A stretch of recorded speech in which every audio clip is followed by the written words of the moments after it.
Hi guys, and welcome back to Crypto News today. I'm filming this on Sunday. It will be coming out on Monday because tomorrow, Monday, I'll be working on my flip. I will be filming that too. So you're still gonna get a lot of information, but it won't be as fresh as it normally is. So let's get started here. We have Bitcoin at 17,100 today.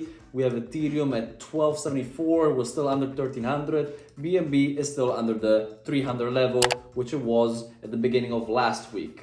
Now let's start here with some information. We're gonna start with Coindesk. Galaxy Digital wins auction to buy GK8 from bankruptcy crypto lender Celsius. A couple of months ago, we saw Celsius going bankrupt after we had the entire Terra Luna and Three Arrows bankruptcy filings. The self-custody platform acquired by Celsius over a year ago was put on the block following the lender's bankruptcy filing in July. Galaxy Digital then ended up buying it. This is something that could bring some security. Will they keep it? Will they expand it to other blockchains? Will they do something with it? We don't know. Fact is, we have now companies starting to buy out technologies from these dying bankrupt companies. Bitcoin slips as US economy added a strong 263k jobs in November. 2 days ago, I posted an update by the Federal Reserve and by the government. It wasn't the Federal Reserve, it was generally two government, companies releasing data. First of all, about inflation, which was better than expected, and employment, which again was better than expected. We gained employment, we lost unemployment. The economy is still pretty strong, even if the Federal Reserve is fighting. And because of that, people are expecting the Federal Reserve to still be a little hawkish, even though they're starting to slow down a little bit. And because of that,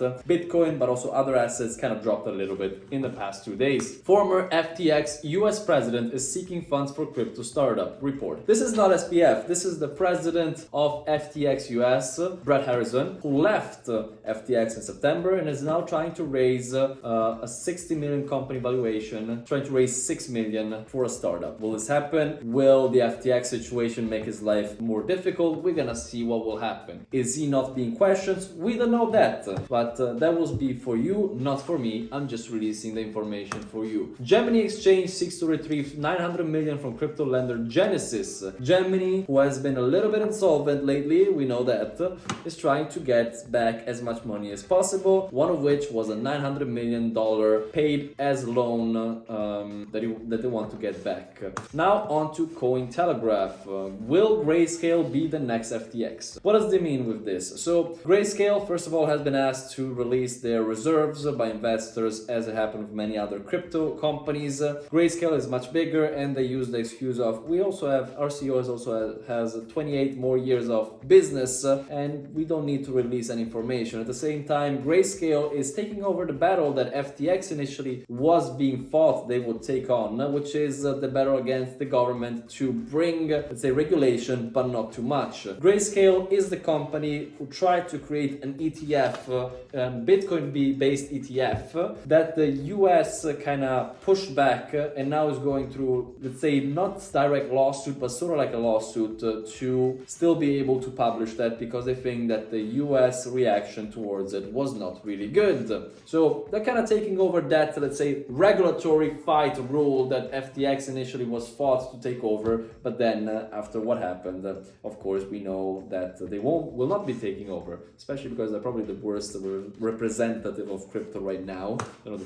SBF didn't do really a good job towards it. This one's interesting. Elon Musk alleges SBF donated over 1 billion to Democrats. Why? I won't go into the numbers of this. The general thing is, and I believe that many have been agreeing with this, media and politicians haven't been as strong with SBF pretty much committing fraud here, just to be very direct. And because of that, now we're seeing CEOs like Elon Musk going against him, saying maybe this guy actually donated much more of the money instead of what he claimed to have done. But I will leave the interpretation to you. This is not to be political. This is simply saying that politicians and media has not been let's say, strong against SBF as they have been against crypto as a whole thing in general. Now on to something else. Bullish on Bitcoin. US Senator Ted Cruz wants Texas to be a crypto oasis. They basically say that Texas has the energy. They're very, let's say, open to business. He wants to bring Bitcoin mining. And he also says that yes, there could could be moments where we need energy, where Bitcoin money can be shut off very quickly, but it wouldn't be the whole time, it will be for a few days. So it shouldn't be too much of an issue. Why? I mean, he wants to make Texas the hub of America. Right now it's mostly Miami. We'll see if it will happen or not.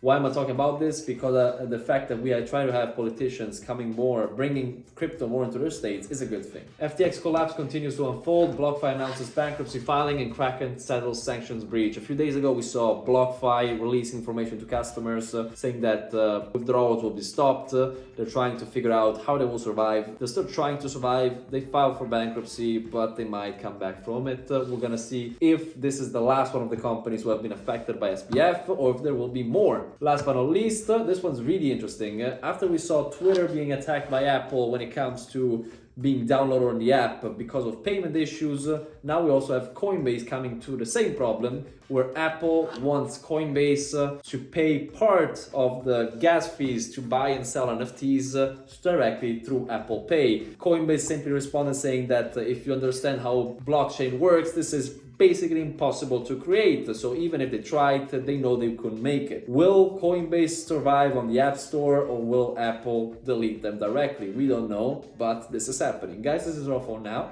If you like what I'm doing, please subscribe. If you have any other suggestion on which other sources of information I could use, please leave a comment and I might check it out. Thank you for watching. Ciao.